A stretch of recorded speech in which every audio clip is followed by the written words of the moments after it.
ನಮ್ಮ ಗೃಹ ಜ್ಯೋತಿ 200 ಯೂನಿಟ್ ಮಹಾತ್ಮ ಗಾಂಧೀಜಿಯವರ ಬಾವಿಯಿಂದ ಅಲ್ಲಿ ಪ್ರಾರ್ಥನೆ ಮಾಡಿ ಇಲ್ಲಿ ಚಿಕ್ಕೋಡಿಗೆ ಬಂದು ಲಕ್ಷ್ಮಣ್ ಸವದಿ ಚಿಂಗ್ರೆ ಅವರ ಅಧ್ಯಕ್ಷತೆಯಲ್ಲಿ ಕಾರ್ಯಕ್ರಮವನ್ನು ನಡೆಸಿ ಈ ಗೃಹ ಜ್ಯೋತಿಗೆ 200 ಯೂನಿಟ್ ಅಂತ ಹೇಳಿ ಆವತ್ತು ಮಲ್ಲಿಕಾರ್ಜುನ್ ಖರ್ಗೆ ಅವರ ಅಧ್ಯಕ್ಷತೆಯಲ್ಲಿ ಅವರ ಕೈಲಿ ಉದ್ಘಾಟನೆಯನ್ನು ಇವತ್ತು ನಾವು ಮಾಡಿಸ್ತೀವಿ.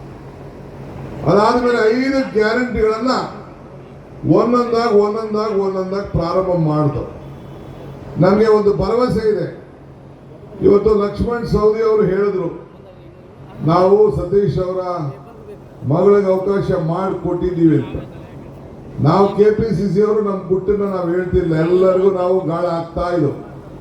ಎಲ್ಲರಿಗೂ ಕೊನೆಗೆ ಗಾಳ ಹಾಕಿ ನಮ್ಮ ಮಾಹಿತಿಗೆ, ನಮ್ಮ ಸಂಪೂರ್ಣವಾದ ನನ್ನ ಮುಖ್ಯಮಂತ್ರಿ ಮಾಹಿತಿಗೆ 2 ಅಭ್ಯರ್ಥಿಗಳು ಬಹಳ ಅಚಲವಾದಂತ ವಿಶ್ವಾಸ. 2 ಜೋಡಿ ಎತ್ತಿದಂಗೆ, ಒಂದ್ ಕಡೆ ಲಕ್ಷ್ಮೀ ಹೆಬ್ಬಾಳ್ಕರ್ ಅವರ ಪುತ್ರ, ಇನ್ನೊಂದ್ ಕಡೆ ಸತೀಶ್ ಜಾರಕಿಹೊಳಿ ಅವರ ಪುತ್ರಿ. ಇಬ್ಬರನ್ನ ಸೇರಿ ನಾವು ಈ ಬೆಳಗಾವಿಗೆ ನಿಲ್ಲಿಸಿದ್ರೆ 2 ಸೀಟನ್ನ ಗೆದ್ದೇ ಗೆಲ್ತೀವಿ ಅಂತ ಹೇಳಿ ನಮ್ಮ ಎಲ್ಲ ವರದಿಗಳು ಬಂತು. ಅದಕ್ಕೋಸ್ಕರ ನಾವು ಸತೀಶ್ ಅವ್ರಿಗೆ ರಿಕ್ವೆಸ್ಟ್ ಮಾಡಿಕೊಂಡು ಕಾಂಗ್ರೆಸ್ ಪಕ್ಷ ಗೆಲ್ಲೇಬೇಕು. ನಮ್ಮ ಹೆಣ್ಮಗಳು ಪಾರ್ಲಿಮೆಂಟ್ಗೆ ಹೋಗಿ ನಮ್ಮ ವೀರ ಚೆನ್ನಮ್ಮನ ತರ, ರಾಣಿ ಚೆನ್ನಮ್ಮನ ತರ ಅಲ್ಲಿ ನಮ್ಮನ್ನ ಪ್ರತಿಬಿಂಬಿಸಬೇಕು ಅಂತ ಹೇಳಿ ಇವತ್ತು ನಾವು ಲೋಕಸಭೆಗೆ ನೀವೆಲ್ಲ ಕಳಿಸ್ಬೇಕು ಅಂತ ಕೇಳಲಿಕ್ಕೋಸ್ಕರ ಬಂದಿದ್ದೇವೆ. ಆದ್ರಿಂದ ನನಗೆ ವಿಶ್ವಾಸ ಇದೆ. ಒಂದು ಬರ್ಕೊಳ್ಳಿ, ನಾನೇನು ಹೇಳ್ತಾ ಇದ್ದೀನಿ ಅಂತ.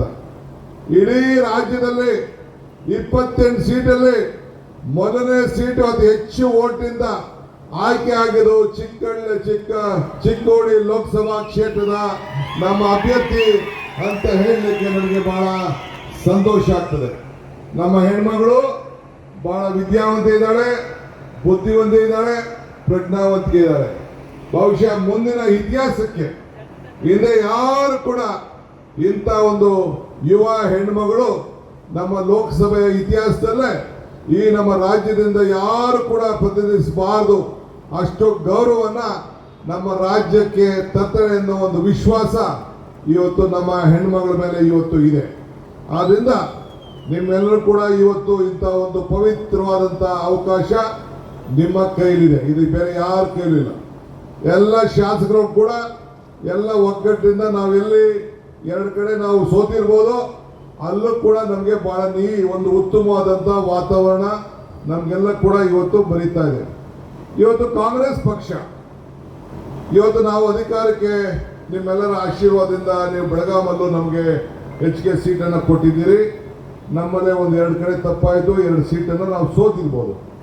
ಆದರೆ ಒಟ್ಟಾರೆ ನಮ್ಮ ಫಲಿತಾಂಶ ಇಡೀ ನಮ್ಮ ಜಿಲ್ಲೆಯಲ್ಲಿ ಒಂದು ಮಟ್ಟಕ್ಕೆ ಬಿಜೆಪಿಗಿನ್ನ ಉತ್ತಮ ಮಟ್ಟಕ್ಕೆ ಆಗಿದ್ದರಿಂದ 136 ಸೀಟ್ ನಮಗೆ ಬಂತು. 136 ಸೀಟ್ ಬಂದವರಕ್ಕಿಂತ ಮುಂಚಿತವಾಗಿ ನಿಮ್ಮೆಲ್ಲರೂ ಕೂಡ ಬಂದು ನಾವೆಲ್ಲ ಕೇಳಿದ್ದು, ನಮ್ಗೆ ಅವಕಾಶ ಮಾಡಿಕೊಡಿ ಅಂತೇಳಿ. ನಾನು ಬಿಜೆಪಿ ಅವ್ರಿಗೆ ನೀವೆಲ್ಲ ಕೇಳಬೇಕು, ಆಯ್ತು ನೀವು ಆಯ್ಕೆ ಆಗಿದ್ದೀರಿ. 2 ಬಾರಿ ಹಿಂದೆ ಬಿಜೆಪಿ ಅವರು ಕೂಡ ನಿಮ್ಮ ಜಿಲ್ಲೆಯಲ್ಲಿ ಗೆದ್ದಿದ್ರು. ನಿಮ್ಮ ಲೋಕಸಭೆಗೆ ನಿಮ್ಮ ಅಭ್ಯರ್ಥಿಯನ್ನೇ ನಾವು ಆಯ್ಕೆ ಮಾಡಿ ಕಳಿಸಿದ್ದು. ನೀವೇನ್ ಮಾಡಿದ್ರಿ?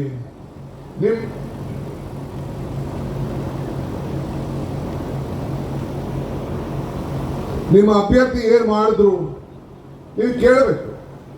ಆಯ್ತು, ಮೋದಿ ಅವರು 300 ಸೀಟ್ಗೂ ಹೆಚ್ಚು ಬಂದ್ರು. ಬಿಜೆಪಿ ಅವರು ಕೇಂದ್ರದಲ್ಲಿ ಅಧಿಕಾರ ಇತ್ತು. ನಾನು ನಿಮ್ಗೆ ಕೇಳ್ತಾ ಇದ್ದೇನೆ, ನಿಮ್ಮ ಬದುಕಿನಲ್ಲಿ ಬಿಜೆಪಿ ಸರ್ಕಾರ ಬಂದ ಮೇಲೆ ನಮ್ಮ ಕಾಂಗ್ರೆಸ್ ಬಿಟ್ಬಿಡಿ, ನಾವು ಕಾಂಗ್ರೆಸ್ ಕೊಟ್ಟಂತ ಕಾರ್ಯಕ್ರಮ ಬಿಡಿ. ಬಿಜೆಪಿ ಸರ್ಕಾರದಿಂದ ನಿಮ್ಗೆ ಏನಾದ್ರು ನಿಮ್ಮ ಬದುಕಿನಲ್ಲಿ ಬದಲಾವಣೆ ತಂತ? ನಿಮ್ಮ ರೈತರಿಗೆ ಆದಾಯ ಡಬಲ್ ಆಯ್ತಾ? ರೈತರಿಗೆ ಏನಾದ್ರು ಆದಾಯ ಡಬಲ್ ಆಯ್ತಾ? ಈಗ ಸೌದಿ ಅವರೇನೋ 15 ಲಕ್ಷ ರೂಪಾಯಿ ಬಗ್ಗೆ ನಿಮ್ಮ ಅಕೌಂಟ್ಗೆ ಮಾತಾಡಿದ್ರು. ಜನ್ಧನ್ ಅಕೌಂಟ್ ಓಪನ್ ಮಾಡಿ ಅವರು ಅಲ್ಲೇ ಇದ್ದು ಜನ್ಧನ್ ಅಕೌಂಟ್ ಕೊಡ್ತೀನಿ ಅಂತ ಸೌದಿಯವರು ಕೂಡ ಹೇಳ್ತಾ ಇದ್ರು. ಕೊಡ್ಲಿಲ್ಲ ಅಂತೇಳಿ ಈಗ ನಿಮ್ಮ ಹತ್ರಕ್ಕೆ ನಮ್ಮ ಹತ್ರಕ್ಕೆ ಇದು ಸರೋಗಲಿಲ್ಲ, ಈ ಪಾರ್ಟಿ ನುಡಿದಂತೆ ನಡೀಲಿಲ್ಲ ಅಂತೇಳಿ ಇವತ್ತು ನಮಗೆ ಒಂದು ದೊಡ್ಡ ಶಕ್ತಿಯಾಗಿ ಇವತ್ತು ನಮ್ಗೆ ಒಳ್ಳೆ ಸಮಯದಲ್ಲಿ ಒಳ್ಳೆ ಟೈಮು ಗಳಿಗೆ ಫಸ್ಟ್ ಕ್ಲಾಸ್ ಆಗಿ ನೋಡಿ ಇವತ್ತು ನಮ್ಮ ಪಕ್ಷಕ್ಕೆ ಬಂದು ಸೇರಿ ಈಗ ಅವರು ನಮ್ಮ ಪಕ್ಷದ ಹಿರಿಯ ನಾಯಕರಾಗಿದ್ದಾರೆ. ಈಗ ನೀವು ಅವರೆಲ್ಲ ಸೇರಿ ಇವತ್ತು ನಾವು ಮುಂದಕ್ಕೆ ತೆಗೆದುಕೊಂಡು ಹೋಗ್ತಾ ಇದ್ದೀವಿ. ಕೊನೆಗೆ ಏನಿಲ್ಲ, ಕೊನೆಗೆ ಸಿದ್ದರಾಮಯ್ಯನವರು ಕೋರ್ಟ್ಗೆ ಹಾಕ್ಬಿಡೋಣ ಕಣೆ ಅಂತ ಅಂದ್ಬಿಟ್ಟು ಕೋರ್ಟ್ಗೆ ಹಾಕ್ಬಿಟ್ಟು ಆ ಕೋರ್ಟ್ ಅವ್ರು ಬಾಯ್ ಬಂದಾಗ ರೇ ನಿಮ್ಗೇನು ಪೆಟ್ರೋಲ್ ಗೌರ್ಮೆಂಟು ನಿಮ್ಮ ಕೈಲಿ ಆಯ್ತದ ಏನ್ರಿ ಇದು 34,000 ಬೇಕು ಅಂತ ಕೇಳವ್ರೆ, 50,000 ಕೋಟಿ ಲಾಸ್ ಆಗಿದೆ, 34,000 ಕೇಳವ್ರೆ ಅಂತ ಹೇಳಿದ್ರೆ ಈಗ ಬರೀ 3,000 ಕೋಟಿ ರೂಪಾಯಿನ ಕೊಟ್ಟವ್ರೆ. ಇವತ್ತು ನಿನ್ನೆ ಅದು ಏನು ಕೋರ್ಟ್ ಅವರು ಉಗಿದು ಬೈದು ಕೊನೆಗೆ ಇನ್ನೇನು ಶಿಕ್ಷಣ ಪಾಸ್ ಮಾಡ್ಬಿಡ್ತಾರೆ ಅಂತ ಹೇಳಿದ್ಮೇಲೆ ಇವತ್ತು 3,000 ಕೋಟಿ ರೂಪಾಯಿ ಕೊಟ್ಟವ್ರೆ. ನಾವು ಭಿಕ್ಷೆ ಕೇಳ್ತಾ ಇಲ್ಲ. ನಮ್ಮ ತೆರಿಗೆ ನಮ್ಮ ಹಕ್ಕು, ನಮ್ಮ ಅನುದಾನ ನಮ್ಮ ಹಕ್ಕು, ನಮ್ಮ ಸ್ವಾಭಿಮಾನ ನಮ್ಮ ಹಕ್ಕು. ನಿಮ್ಮ ಶಕ್ತಿ, ನೀವು ಎಲ್ಲ ತೆರಿಗೆ ಕೊಡ್ತಾ ಇದ್ದೀರಿ, ನೀವು ದುಡಿತಾ ಇದ್ದೀರಿ. ನೀವು ರೈತರ ಮಕ್ಕಳು, ರೈತರಿಗೆ ಸಂಬಳ ಇಲ್ಲ, ರೈತರಿಗೆ ಪೆನ್ಷನ್ ಇಲ್ಲ, ರೈತರಿಗೆ ಪ್ರಮೋಷನ್ ಇಲ್ಲ, ರೈತರಿಗೆ ಲಂಚ ಇಲ್ಲ, ಈ ರೈತರಿಗೆ ರಿಟೈರ್ಮೆಂಟ್ ಇಲ್ಲ. ನೀವೆಲ್ಲ ದುಡಿತಾ ಇದ್ದೀರಿ, ಅನ್ನದಾತನ ಮಕ್ಕಳು. ನಿಮಗೆ ನಾವು ಸಹಾಯ ಮಾಡಬೇಕು, ಯಾವುದೇ ಸರ್ಕಾರ ಆಗಲಿ.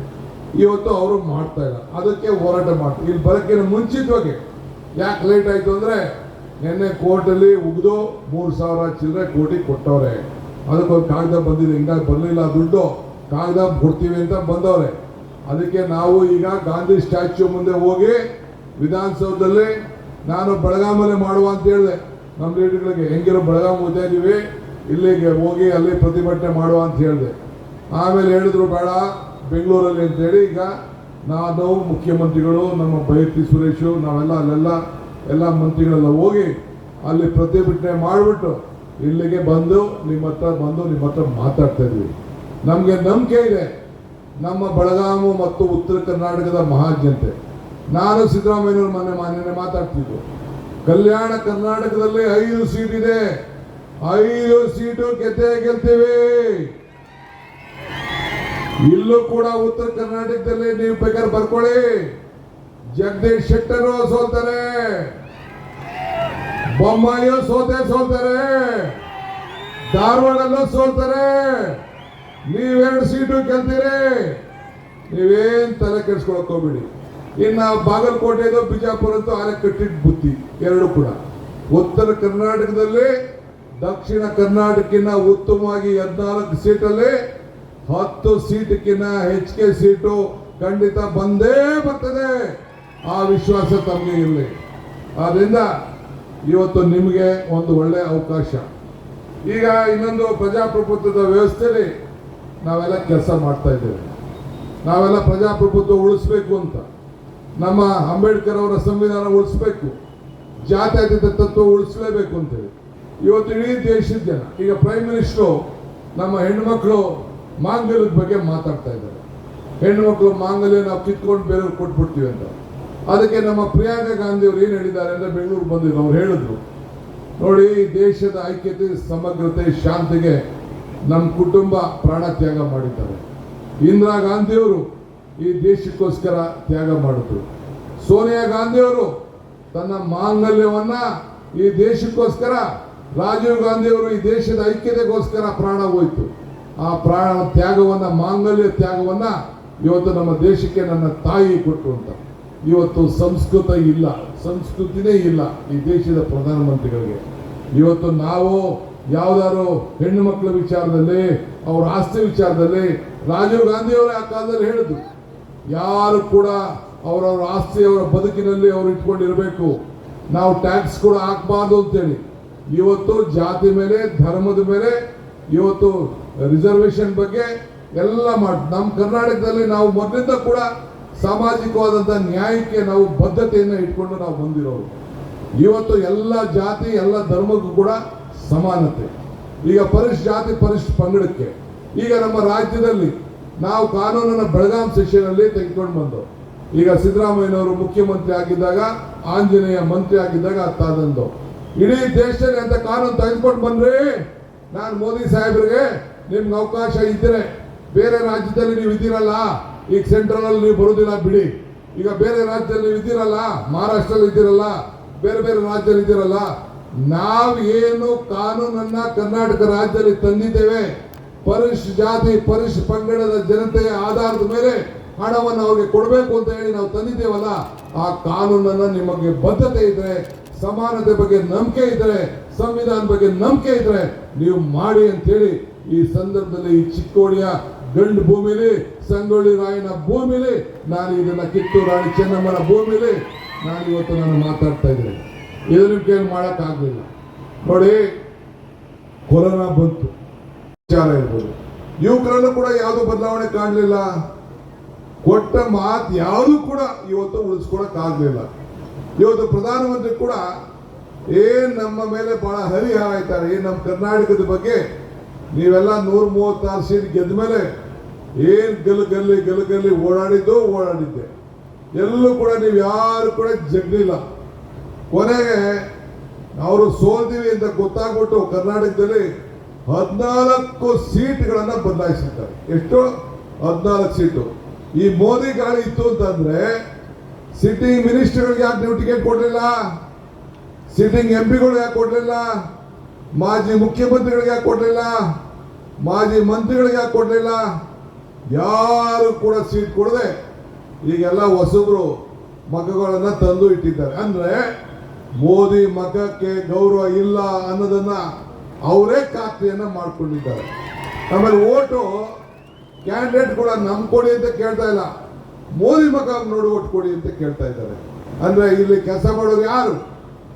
ನಿಮ್ಮ ಕ್ಷೇತ್ರದ ಜನಪ್ರತಿನಿಧಿಗಳಾಗಿ ನಿಮಗೆ ಯಾವ ರೀತಿ ಸೇವೆಯನ್ನು ಮಾಡ್ತಾರೆ ಇದು ತಾವು ಗಮನದಲ್ಲಿ ಇಟ್ಕೊಳ್ಬೇಕು.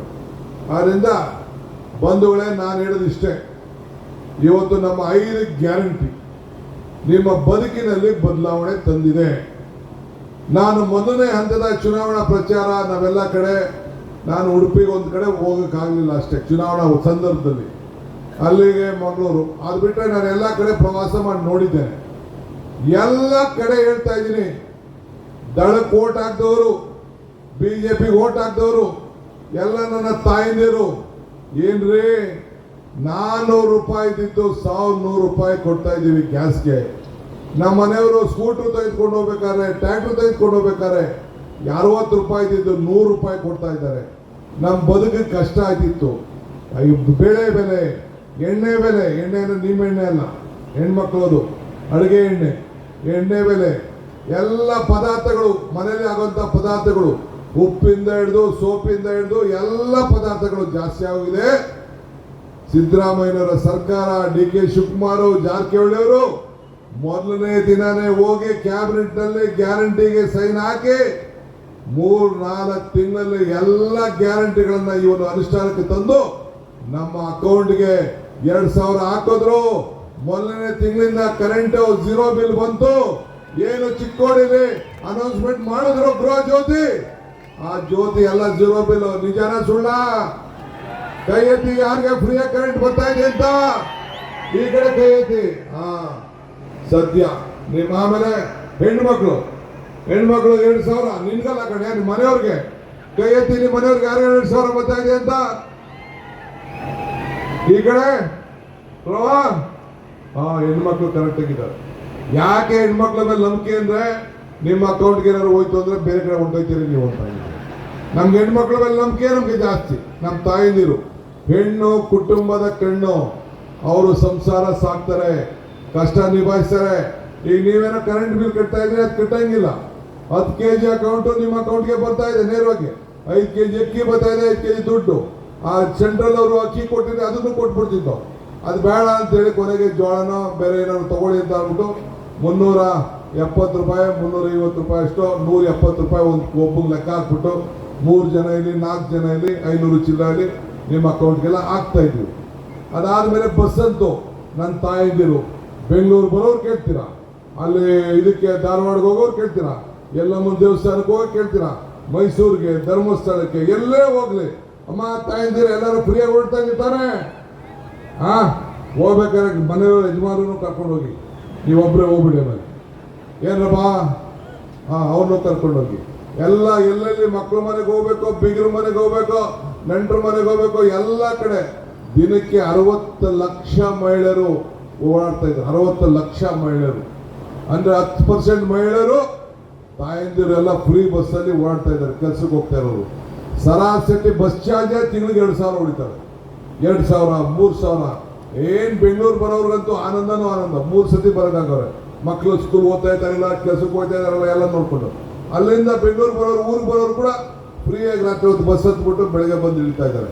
ಇಂಥದ್ದು ಯಾವ್ದಾದ್ರು ಈ ಪಕ್ಕದ ಮಹಾರಾಷ್ಟ್ರಲ್ಲಿ ಇದೆಯೇನ್ರಮ್ಮ, ಇದೇನ್ರಿ ಪಕ್ಕದ ಮಹಾರಾಷ್ಟ್ರಲ್ಲಿ ಇಂಥ ಯೋಜನೆ? 2,000 ರೂಪಾಯಿ ಕೊಡ್ತಾ ಇದ್ದಾರನ್ರಿ, ಫ್ರೀಯಾಗಿ ಕರೆಂಟ್ ಕೊಡ್ತಾ ಇದ್ದಾರನ್ರಿ. ಅಲ್ಲಿ ಬಿಜೆಪಿ ಗೌರ್ಮೆಂಟ್ ಇದೆ, ಅಂಗಡಿ ಗೌರ್ಮೆಂಟ್, ಯಾವ್ದೋ ಗೌರ್ಮೆಂಟ್, ಅದು ಜಾಯಿಂಟ್ ಗೌರ್ಮೆಂಟ್. ಏನೋ ಮಾಡ್ತಾ ಇದ್ದಾರಲ್ಲಿ? ಏನು ಇಲ್ಲ. ಇದು ಇಡೀ ದೇಶದಲ್ಲಿಲ್ಲ, ಕರ್ನಾಟಕ ರಾಜ್ಯದಲ್ಲಿ ಮಾತ್ರ ಇಂಥ ಸರ್ಕಾರ. ಇದನ್ನು ನೋಡಿ ಮೋದಿಯವರು ಹೇಳಿದ್ರು ನಮ್ಮ ದೇಶ ರಾಜ್ಯ ದಿವಾಳಿಯಾಗಿ ಹೋಗ್ತದೆ. ಈಗ ಅವರು ನೋಡ್ಬಿಟ್ಟು ಈಗ ಮೋದಿ ಈಗ ಕಾಂಗ್ರೆಸ್ ಗ್ಯಾರಂಟಿ ಅಂದ ತಕ್ಷಣ ಈಗ ಬಿಜೆಪಿ ಗ್ಯಾರಂಟಿ ಬಿಟ್ಬಿಟ್ರು. ಈಗ ಮೋದಿ ಗ್ಯಾರಂಟಿ ಅಂತ ನಮ್ದ ಕಾಪಿ ಮಾಡ್ಕೊಬಿಟ್ಟು ನಮ್ದು ಕಾಂಗ್ರೆಸ್ ತೆಗೆದಾಕ್ಬಿಟ್ಟು ಈಗ ಮೋದಿ ಅಂತ ಹಾಕ್ಬಿಟ್ಟು Modi guarantee Modi guarantee Modi guarantee ಅಂತ ಹೇಳ್ತಾರೆ. ಏನ್ ಮೋದಿ ಗ್ಯಾರಂಟಿ? ಬರೀ ಪುಟ್ಟಿ, ಬೇವಿನ ಸೊಪ್ಪು, ನಂದೇ ಬೆಳಗೋ ಪೂಜಾರೆ, ಖಾಲಿ ಟ್ರಂಕ್. ಒಬ್ಬಂಗೆ 10 ರೂಪಾಯಿ ಇಲ್ಲ, ಒಬ್ಬಂಗೆ 10 ರೂಪಾಯಿ ಇಲ್ಲ. ಈಗ ನೋಡಿ ಬರಗಾಲ ಬಂತು, ನಾವೆಲ್ಲ ಬಡ್ದಾಡ್ತಾ ಇರ್ತೀವಿ. ಬರಗಾಲದಲ್ಲಿ ಇರಲಿಲ್ಲ, ನಮ್ಮ ಕ್ಯಾಂಡಿಡೇಟ್ಗಳು ಸೋತಿದ್ರು. ಮನೆಮನೆಗೂ ಕೊರೋನಾ ಸಂದರ್ಭದಲ್ಲಿ ನಿಮ್ಗೆ ಸಹಾಯ ಮಾಡಿದ್ರು. ಫುಡ್ ಕಿಟ್ ಕೊಟ್ರು, ಔಷಧಿ ಕೊಟ್ರು. ನಾನು ಸಿದ್ದರಾಮಯ್ಯನವರಿಬ್ರು ಹೋಗಿ ಆ ಒಂದು ಚಾಮರಾಜನಗರದಲ್ಲಿ ಹೋಗಿ ಏನು ಆಕ್ಸಿಜನ್ 36 ಜನ ಸತ್ತೋದ್ರು. ಎಲ್ಲ ಇಲಿಗಳಿದ್ದಂಗೆ ಪಡ ಪಡ ಪಡ ಪಡ ಅಂತ ಚತರಿಸಿ ಸತ್ತೋಗ್ಬಿಟ್ರು. ಆ ಡಾಕ್ಟರ್ ಸುಧಾಕರ, ಆ ಸುರೇಶ್ ಕುಮಾರ್ ಇಬ್ರು ಹೋಗಿ ನೋಡ್ಲಿಲ್ಲ, ಒಂದು ಅಧಿಕಾರಿನ ಸಸ್ಪೆಂಡ್ ಮಾಡಲಿಲ್ಲ. ನಾವು ಹೋಗಿ ಗಲಾಟೆ ಮಾಡಿದ್ಮೇಲೆ 36 ಜನ ಅಂತ ಕೋರ್ಟ್ ಹೇಳಿದ ಮೇಲೆ 36 ಜನ ಈ ₹1 ಕೊಡಲಿಲ್ಲ. ನಾನು ಹೋಗಿ KPCCಯಿಂದ ಹೋಗಿ, ನಾನು ಧ್ರುವನಾರಾಯಣ್ ಹೋಗಿ ಮನೆಗೆ ಹೋಗಿ ಸಿದ್ದರಾಮಯ್ಯನವ್ರು ನಾವು ಮಾತಾಡಿಕೊಂಡು ಅವತ್ತು ಹಣವನ್ನು ಕೊಟ್ಟು ಈಗ ಅವ್ರೆಲ್ಲ ಮುಂದಕ್ಕೆ ಕೆಲಸ ಕೊಡಬೇಕು ಹಾಸ್ಪಿಟಲ್ ಆ ಕುಟುಂಬದವ್ರು ಅಂತ ಹೇಳ್ತಾ ಇದ್ವಿ. ಈಗ ಏನು ಸಹಾಯ ಮಾಡಿಲ್ಲ. ಅದಿರಲಿ ರೀ, ನಿಮ್ಮ ಜಿಲ್ಲೆಯವರು ಒಬ್ಬ ಮಂತ್ರಿ ಏನಾರಾಗಲಿ, ಲಕ್ಷ್ಮಣ ಸವದಿ ಅವರೇ, ನಿಮ್ಮ ಜಿಲ್ಲೆಯವರು ಪಾಪ ಸುರೇಶ್ ಅಂಗಡಿ ಒಬ್ಬ ಮಂತ್ರಿ ಆಗಿದ್ದವರು, ಸೆಂಟ್ರಲ್ ಮಿನಿಸ್ಟರ್. ಆತ ಕೋವಿಡಲ್ಲಿ ಸತ್ತರೆ ಒಂದು ಮಿಲಿಟರಿ ಪ್ಲೇನಲ್ಲಿ ತಗೊಂಡು ಬಂದು ಆ ಊರಿನ ಜನಕ್ಕೆ ಅಂತಿಮ ಸಂಸ್ಕಾರ ಮಾಡ್ಕೊಳ್ಳಿಕ್ಕೆ ಅವಕಾಶ ಮಾಡ್ಕೊಳಕ್ ಆಗಿಲ್ವಲ್ರಿ ಮೋದಿ ಸರ್ಕಾರ ಕೈಲಿ. ತಂದು ಹೆಣನ ಹಾಕ್ಬಿಟ್ಟು JCB ತಳ್ತಾ ಇದ್ರಲ್ರಿ. ಇದೇನೇ ಭಾರತೀಯ ರಾಷ್ಟ್ರೀಯ ಏನು ಬಿಜೆಪಿದು ಈ ಸಂಸ್ಕಾರ? ಬಿಜೆಪಿ ಗೌರ್ಮೆಂಟ್ ಸಂಸ್ಕಾರನ ಇದು? ಒಂದು MP ಒಬ್ಬ ಸೆಂಟ್ರಲ್ ಮಿನಿಸ್ಟರ್ನ ಆ ಹೆಣನ ಅಂತಿಮ ಸಂಸ್ಕಾರಕ್ಕೆ ಆ ಮಕ್ಕಳಿಗೆ ಕೊಡ್ಲಿಲ್ಲ, ಆ ಕುಟುಂಬ ಕೊಡ್ಲಿಲ್ಲ, ಆ ಮತದಾರ ಕೊಡ್ಲಿಲ್ಲ, ಆ ಜಿಲ್ಲೆಯವ್ರು ಕೊಡ್ಲಿಲ್ಲ ಅಂತ ಅಂದ್ಮೇಲೆ ಇನ್ನೇನು ಧರ್ಮ? ಏನ್ ನ್ಯಾಯ? ಧರ್ಮದ ಬಗ್ಗೆ ಮಾತಾಡೋದು. ಕೊನೆಗೆ ಏನು ಉಡಬೇಕೋ ಸಾಯ್ಬೇಕೋ ಅನ್ನೋದು ತೀರ್ಮಾನ ಮಾಡೋದು ಏನು? ಧರ್ಮ ಎಲ್ಲಿ ಕಾಪಾಡ್ತಾ ಇದ್ದಾರೆ? ಧರ್ಮೋ ರಕ್ಷತಿ ರಕ್ಷಿತ ಅಂತೀವಿ ನಾವು. ಧರ್ಮ ಎಲ್ಲಿ ಕಾಪಾಡ್ತದೆ, ಧರ್ಮನ ಎಲ್ಲಿ ರಕ್ಷಣೆ ಮಾಡ್ತೀವಿ ಅಲ್ಲಿ ರಕ್ಷಣೆ ಆಗ್ತದೆ ಅಂತೀವಿ. ಇವತ್ತು ಯಾವುದು ಕೂಡ ಇವತ್ತು ನಿಮ್ಮ ಪಾಲಿಗಿಲ್ಲ. ನಾನು ಹೇಳ್ತಾ ಇದ್ದೀನಿ, 2 MP ಇದ್ರೇನಪ್ಪ. ಇವತ್ತು ಜಗದೀಶ್ ಶೆಟ್ಟರ್ನ ಅಲ್ಲಿ ಕರ್ಕೊಂಡು ಬಂದವ್ರೆ, ನಮ್ಮ ಹತ್ರ ಬಂದ್ರು, ಸೋತ್ರು, ನಾವು ಗೌರವ ಕೊಟ್ಟು ಈಗ ಅಲ್ಲಿಂದ ಬಂದು ಇಲ್ಲಿಗೆ ಕೊಟ್ಟವ್ರೆ. ಅವ್ರ ಅಂಗಡಿ ಸೀಟ್ನ ತೆಗೆದುಕೊಂಡು ಬೀಗಲು ಸೀಟ್ನ ನಿಂತವ್ರೆ, ಇಲ್ಲೂ ನಿಂತವ್ರೆ. ಏನಾದ್ರು ನಿಮ್ಗೊಂದು ಚೂರು ಅನುಕೂಲ ಆಗಿದ್ರೆ ನೀವು ಹೇಳ್ದಂಗೆ ನಾವು ಕೇಳಲಿಕ್ಕೆ ನಾವು ತಯಾರಿದ್ದೀವಿ. ಒಂದು ಭರವಸೆಯಲ್ಲಿ 2 ಮಂತ್ರಿಗಳ ಮಕ್ಕಳು ಪಕ್ಷದಲ್ಲಿ ದುಡಿತಾ ಇದ್ದಾರೆ. ನಾವು ಎಲ್ಲ ಕೂಡ ಇಲ್ಲೇನು ನಾವು ವೇದಿಕೆಯಲ್ಲಿದ್ದೀವಿ, ಎಲ್ಲ ನಮ್ಮ ಅಭ್ಯರ್ಥಿಗಳ ಪರವಾಗಿದ್ದೇವೆ. ಎಲ್ಲ ವರ್ಗದ ಜನ ಇವತ್ತು ಅವ್ರ ಪರ ನಿಂತ್ಕೊಳ್ಬೇಕು. ಈಗ ಕೇಂದ್ರದಲ್ಲೂ ಕೂಡ ಈಗ ನಾವು ಕಾರ್ಯಕ್ರಮ ತಂದಿದ್ದೀವಿ. ಏನು? ಗೃಹಲಕ್ಷ್ಮಿ ಆಯ್ತು, ನಮ್ದು ಗೃಹಜ್ಯೋತಿ ಆಯ್ತು, ಅನ್ನಭಾಗ್ಯ ಆಯ್ತು, ಶಕ್ತಿ ಯೋಜನೆ ಹೆಣ್ಮಕ್ಳಿಗೆ ಬಸ್ಸಲ್ಲಿ ಆಯ್ತು, ಯುವ ನಿಧಿ ಆಯ್ತು. ಇವೆಲ್ಲ 5 ಕಾರ್ಯಕ್ರಮ. ನಾನು ಎಲೆಕ್ಷನ್ ಮುಂಚಿತವಾಗಿ ಒಂದು ಬಂದು ಹೇಳಿದ್ದೆ, ಕಮಲ ಕೆರೆಯಲ್ಲಿದ್ದರೆ ಚಂದ, ತೆನೆ ಹೊಲದಲ್ಲಿದ್ದರೆ ಚಂದ. ಈ ದಾನ ಧರ್ಮ ಮಾಡುವ ಕೈ ಅಧಿಕಾರದಲ್ಲಿದ್ರೆ ಮಾತ್ರ ಚೆನ್ನ ಅಂತ ಹೇಳಿದ್ದೆ. ಈ ಅಧಿಕಾರ ದಾನ ಧರ್ಮ ಮಾಡುವ ಕೈ ಅಧಿಕಾರದಲ್ಲಿ ಇದ್ದಕ್ಕೇನಾಯ್ತು?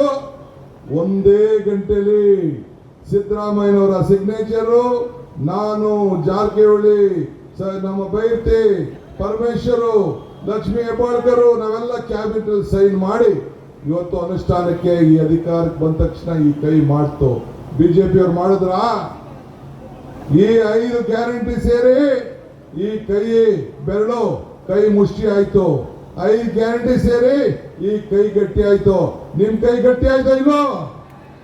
ನಿಮ್ ಮನೆಗೆ ಶಕ್ತಿ ಬಂತೋ ಇಲ್ಲೋ? ನಿಮ್ ಮನೆ ಗೃಹಲಕ್ಷ್ಮಿ ಬಂದೋ ಇಲ್ಲೋ?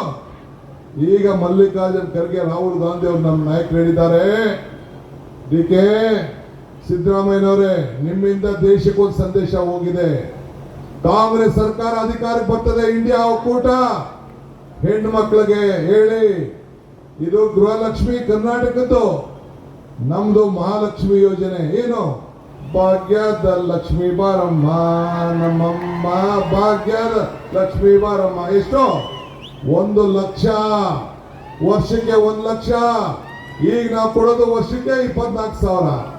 ಡೆಲ್ಲಿಯಿಂದ ಬರೋದು ನಮ್ ಕ್ಯಾಂಡಿಡೇಟ್ ನ ನೀವು ಕಳ್ಸ ತಕ್ಷಣ, ಸತೀಶ್ ಮಗಳನ್ನ ಕಳ್ಸ ತಕ್ಷಣ ಬರೋದು 1 ಲಕ್ಷ. ಅಮ್ಮ 1 ಲಕ್ಷ ಕಾರ್ಡ್ ಬರ್ತದೆ. ಸಿದ್ದರಾಮಯ್ಯ ಇವರು ರಾಹುಲ್ ಗಾಂಧಿ ಮತ್ತು ಖರ್ಗೆ ಸೈನ್ ಹಾಕಿದ ಕಾರ್ಡ್ ಬರ್ತದೆ. ನಿಮ್ಗೂ ಹೇಳ್ತಾ ಇದ್ದೀನಿ, ಕಾರ್ಡ್ ಎಲ್ಲ ಮನೆಗೆ ಹಂಚ್ಬೇಕು. ಯುವಕರಿಗೆ, ವಿದ್ಯಾವಂತ ಯುವಕರಿಗೆ 1 ಲಕ್ಷ. ಆಮೇಲೆ ಆರೋಗ್ಯ ಸ್ಕೀಮು 25 ಲಕ್ಷವರೆಗೂ. ಯಾರು ಕೂಡ ಹಾಸ್ಪಿಟಲ್ ದುಡ್ಡು ಕಟ್ಟಂಗಿಲ್ಲ. ಎಲ್ಲರಿಗೂ ಇನ್ಶೂರೆನ್ಸ್ ಸ್ಕೀಮು. ರೈತರಿಗೆ ಎಲ್ಲ ಒಳ್ಳೆ ಬೆಂಬಲ ಬೆಲೆ ಕರೆಕ್ಟಾಗಿ ಸ್ವಾಮಿನಾಥನ್ ಆಯೋಗದ ಪ್ರಕಾರ ಎಲ್ಲ ಕೂಡ ನೋಡಿ ಮಾಡೋಂಥದ್ದು. ಇಂಥ ಚಾನ್ಸ್ ಬಿಡ್ತೀರೇನ್ರಿ?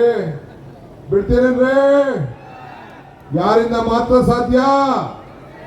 ಕಾಂಗ್ರೆಸ್ ಪಾರ್ಟಿಯಿಂದ ಮಾತ್ರ ಸಾಧ್ಯ. ನಮ್ಮ ಹುಡುಗಿನ 3 ಲಕ್ಷ ಒಡೆದು ಗಸಿರ್ತಾನೆ. ಕೈ ಎತ್ತಿ ನೋಡೋಣ.